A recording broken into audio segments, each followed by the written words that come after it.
Hello you, it's me. This is going to be part 2 of the series in which I go through all the stuff I've read so far in 2020.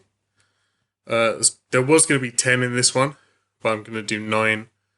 And the last one of the series, I really want to talk about a bit more, because I think everybody should read it, and it's fantastic. Let's get straight to it. Number 1 is Bridget Collins' The Binding. I actually picked this up because it was one of the Books of the Month books where I worked, and my girlfriend read it first, and it was recommended to me by her. Really good, yeah. It felt like it could easily have been set in any time period. It is a fantasy, although not a high fantasy. For me, it felt like it was set sort of 1800s, late 1800s, maybe even earlier than that. While I'm not a huge fan of high fantasy, I do read a lot of fantasy. One of my favourite subgenres, sort of thing, of fantasy is worlds in which magic is gone, or magic is not used widely anymore, or there's just a sniff of magic left. This, to me, had a very similar feel to Uprooted by Naomi Novik, which also was fantastic. It's set in a world where there are people who exist called binders, who are able to take memories away from somebody and write them into books. And as long as the book stays intact and the person doesn't reread it, the memory will be removed from the person's head. So it's basically a way of... They volunteer their services for people who want to forget things, or people who want other people to forget. It's about a young boy who is taken on as an apprentice by a binder who lives in the village where he grew up and is sort of universally shunned by everybody. Yeah, I loved it. I definitely feel like it could have been longer, or not necessarily longer, but the last act of the book could have been drawn out a lot more. But I loved the concept, and I loved what we saw of the magic system in this world. Made me wonder whether there were any other types of magic in the world that exist, and it could be easily explored in a second book, because I feel Bridget Collins has left the ending open. So I mean, she could have written another, or she could potentially write another one if she wanted to. But also, it could easily finish here, and I'd be equally happy. I do feel like the ending sort of was a bit of an equivalent of an 80s fade out in a song, I guess, where I'm not a huge fan of that. But if they were to write a second one, I would definitely read it. Recommend to anybody that is a fan of Naomi Novik. Yeah. Debut novel. This is a debut novel. And considering it's a debut novel, it's brilliant. Really good. So 7 out of 10. Number 2 is Dead Astronauts by Jeff Vandermeer. I have to say, when I picked this up, I had absolutely no idea that it was set in the Bourne universe. And if you haven't read Bourne, go and read Bourne. It's amazing. It's hard to define in my head whether, because of the really, really non-linear, weird timeline in this book, it's hard to sort of define whether it's a sequel, a prequel, or sort of an alongside type book. I loved it anyway. Like all of his stuff, regardless of whether the content is sometimes confusing, it's a beautiful, really gorgeous book. I feel like a lot was probably lost on me the first time around, and I feel that Vandermeer's books you definitely have to read more than once to get the full what he's trying to say. So, as to what it's about, that's even harder to describe. It's sort of set in a future, or an alternate future, or a series of alternate futures in which a bioengineering company has sort of taken over the world. But it's gone to ruin, it's spiraled out of control of the people who designed it, and it's sort of... I can't even really tell you anymore without spoiling parts of the book. Yeah, fantastic. If you like trippy, weird stuff, go for this. This book felt like taking a stroll through somebody else's fever dream. And because of that, dreamlike quality that all of his books sort of possess, I feel like it would be incredibly hard to translate into any other form of medium. Between now and when we develop totally immersive VR. So, one day. Yeah, twists and turns I didn't see coming. An ending that melted my brain a bit. I've not yet, fingers crossed, been disappointed by Jeff Vandermeer. I'm so excited every time one of his books comes out, and I always pre-order the new one. They are an experience. Despite this being in the Bourne universe,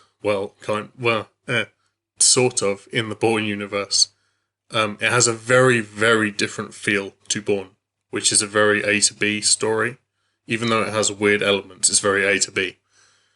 But I feel like every time I read this, and I will reread it, I'm going to come away with something different, and I think that's the nature of a lot of Vandermeer's stuff. I may do a Vandermeer video at some point in the future, just so I can do a bit of fangirling and gushing. 8 out of 10 for now, but I'm almost certain that will change.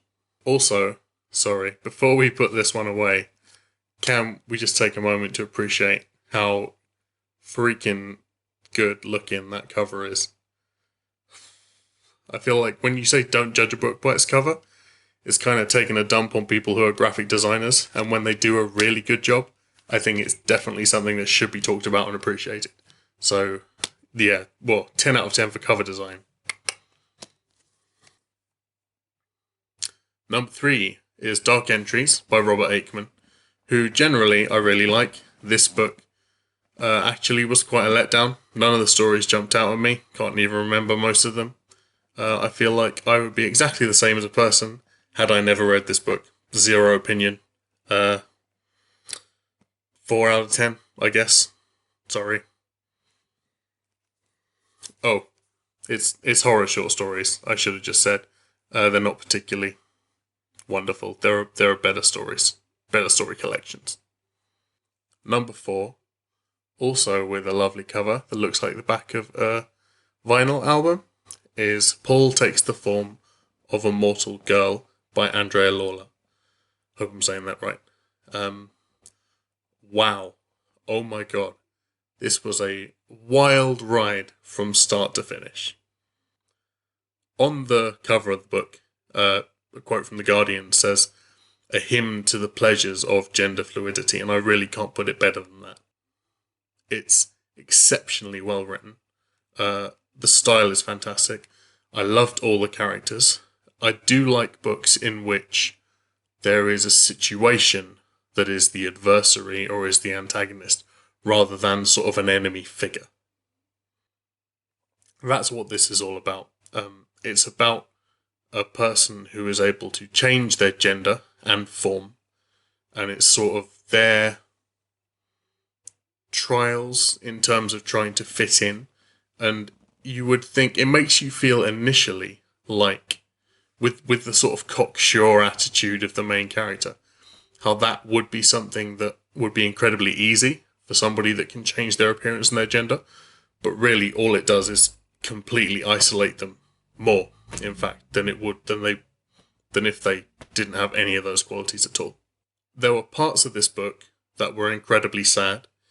A lot of this book was very sexy. Paul is funny. Paul is a funny character, and it's really hard to write characters who are funny and sarcastic, because I feel like a lot of the time they do come across as a bit of an edgelord, as a really edgy sort of teen character, but Paul doesn't at all. They're fantastic. If you are a music lover, you will probably get 100 times more out of this book than I did, because there are so many bands and singers that I discovered that were name dropped in this book. I feel like if somebody were to go through and put together a playlist of everything that was mentioned in here, there would be some really, really good tracks. So read this with a pen and paper, because you're going to want to write stuff down. Yeah, I loved this book. I think I really fell in love with this book when it started to give origin stories for the main, and then it gives another origin story and another origin story. Like, the main person's history is so completely obscured that every chapter you think, oh, that must be the real one. Oh, that must be the real one. Oh, maybe this is the real. And then it gives another that's just even more compelling. And at the end, it's still completely open to interpretation. And the weaving into the book and the origin stories with just hints of fairy tale and sort of folklore was incredible. I loved this book. I wish it was longer. I'll definitely read it again one day. 9 out of 10. Brilliant. Also, I do often link books to other books in terms of the feeling of the book that I got when I was reading it. And for me, the closest in attitude, maybe, is Less Than Zero by Bret Easton Ellis. So if you like this, read that. If you like that, read this. Number 5, Welsh Folk Tales by Peter Stevenson. I don't usually describe stuff in general as charming because it sounds really corny and sort of old manish, but this is a charming book. It's as much of an insight into Welsh folklore and history as it is into Welsh fairy tales and culture. And there's such an element in Welsh storytelling of exaggeration that all of these things really are inseparable from each other when you're talking about the history of Wales. I'm still yet to read I Mabinogion, I hope I said that right, which is the book of Welsh folklore. But yeah, this book retold some of the stories from that. That's made me really want to read it and has probably bumped it a few notches up my priority list. Lovely illustrations, fantastic writing style, and it's interesting because, as in line with Welsh storytelling, these are very much designed as stories that are meant to be read out loud to somebody else. Get cozy, lovely book. 7 out of 10. 6. The Rose of Immortality by Bruno Frost. Yeah, it's a kid's book. It's a lame kid's book. I felt like this could have been a short story in a compilation of short stories for kids, for boys, in the 1930s. It really didn't need its own book. It's about a princess who wants a prince and wants to give a favour in the form of a rose to somebody who is the most noble person in the land. And it's it's through the voice of a dad who's retelling the story to his son. Yeah, felt like a self-published job. The illustrations aren't good. The binding is probably the best thing about it. Yeah, standard cliche story. I might have liked it if I hadn't already read 200 variations of the exact same thing over the course of my life. 3 out of 10. There's better things along the same line. Number 7. Recoil by J.T. Nicholas. This is very along the same lines as Altered Carbon in terms of the style of the story, the content of the story. There's a lot of similar themes. It's about a guy who works as a salvage specialist. He's called out to investigate a ship, finds that it's full of dead bodies. He's killed while investigating the ship. And because it's set in the future where everybody's memories and consciousness are backed up and immediately transferred to another body, he wakes up in hospital and doesn't remember the last section of his life, has to piece it together, find out who wants him dead and why there was a ship full of dead people that weren't backed up properly.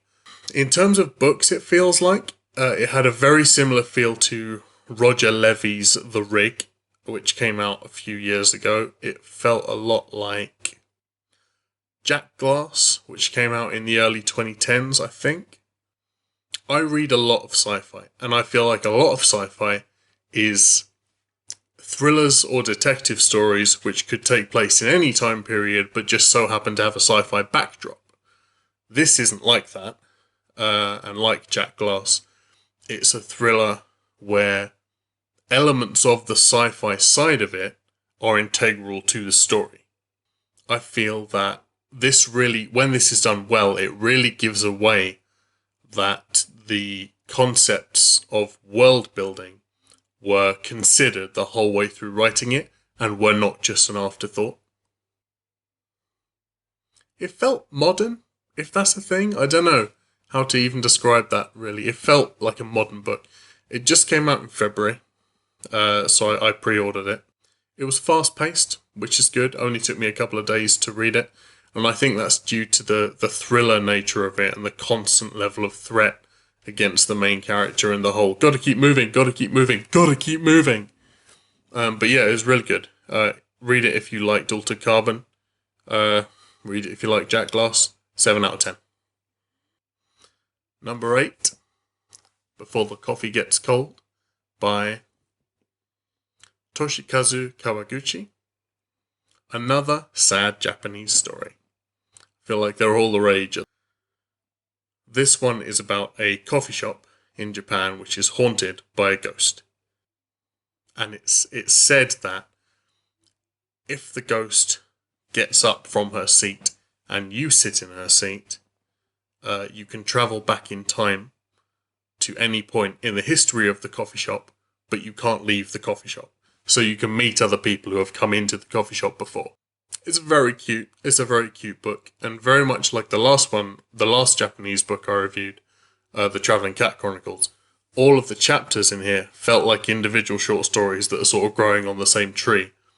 Almost kind of like The Illustrated Man by Ray Bradbury. They have an overriding theme that pulls them together at the end, but they can be read as individual stories. I liked that the characters were all pervasive throughout each story, and even if they weren't the focus of that story, it gave you hints about them that were explained in their own story later on, which I thought was very clever. So it does sort of leave you wondering about things, but it does tie everything up really nicely. Yeah, very fulfilling book. Left me feeling warm and fuzzy. Pretty cool. 6 out of 10, I guess. Number 9 is Ben Aaronovitch's False Value. This is the latest in the series, which is about a person called Peter Grant, who works for the magic branch of the London Metropolitan Police. I gotta say, I didn't know this was coming out. I really thought that the previous book was the last one. I didn't know this book was coming out until about 2 weeks before the release date. Had just enough time to pre-order the glow-in-the-dark copy, which is...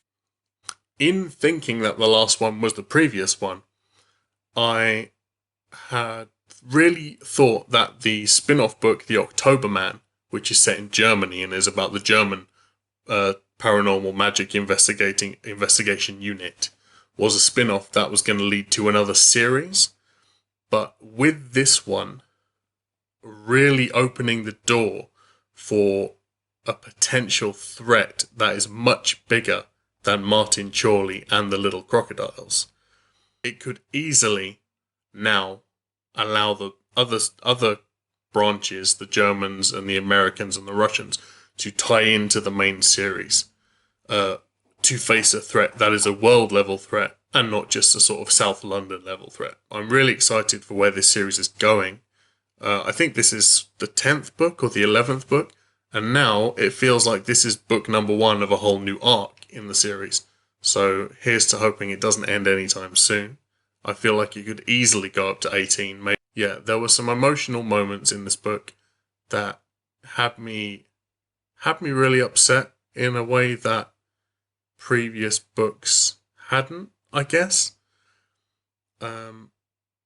One thing that is annoying me about this series, and I love this series so much, and it's just a personal taste thing and a character thing, we're seeing less and less and less of Nightingale in each book that comes out in the series, because I feel like Peter is stepping up and taking over the roles that he would have performed, which is good on Peter. Peter's a fantastic main character, but I do love Thomas Nightingale, and I hope he doesn't die.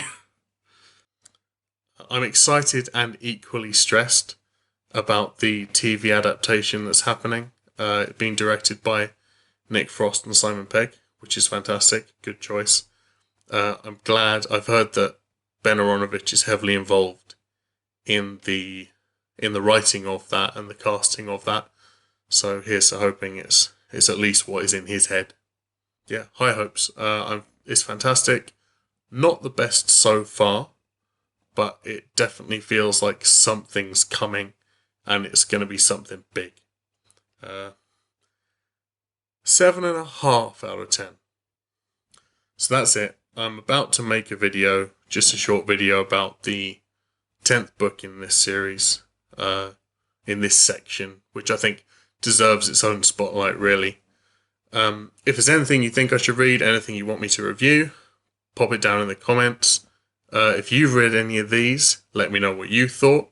Don't forget to like and subscribe. There will be more, and hopefully more frequently. Yeah. Hope you're doing good, and I'll see you next time.